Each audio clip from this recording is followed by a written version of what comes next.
Form 10 IEA.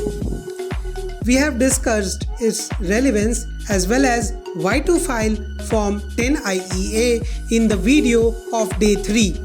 If you have still not watched it, go to the description box, the link is given below. Today I will show how to file Form 10 IEA. Hello friends, I am Harsh and this is day 4 of posting one video daily and sharing what little bit of knowledge we could. Let's go to our computer screen without wasting any time. First of all, open your browser, search for e-filing or income tax department, whatever you like. Click on the website, click on login. I have assumed that all the users are already registered. If you are a new user, register first. Enter the user ID, which is your PAN number. Click on continue or press enter. Press confirm. Your secure access message display above. Enter your password. Now this is the dashboard of e-filing website. Hover the pointer over e-file. Next over income tax forms. Then click on File Income Tax Forms. On the very top you will find Form 10 IEA. Click on File Now. Select the assessment year 24-25. Click on Continue. Click on Let's Get Started. Now there are two questions on the screen. Select what is applicable to you and click on Continue.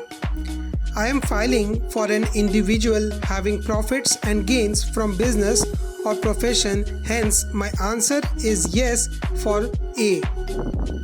And his due date of filing ITR is 31st July, hence I selected it as my answer for B.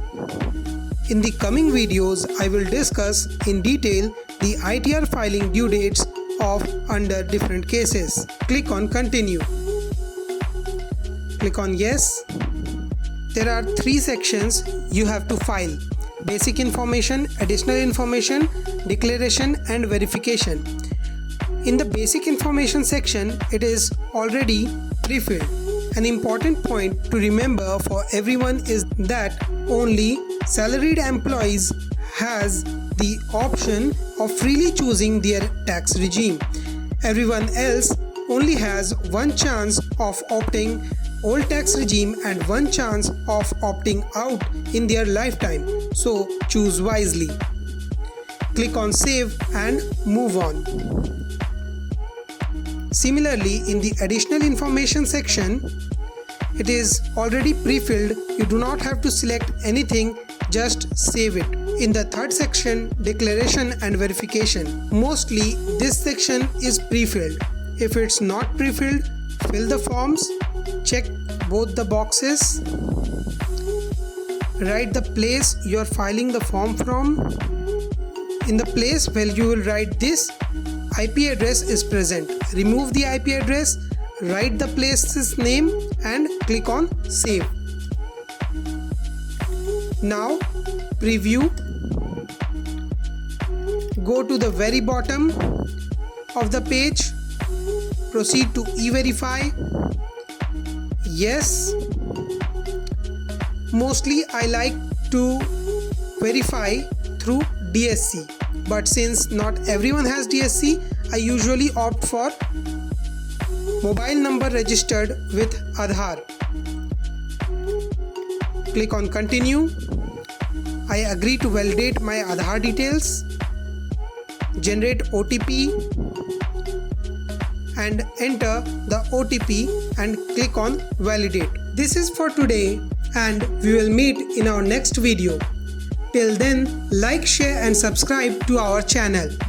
Also, comment in the comment section if you have any queries regarding the video's topic or any such related topics. We will surely reply to any possible questions that may arise. Thank you.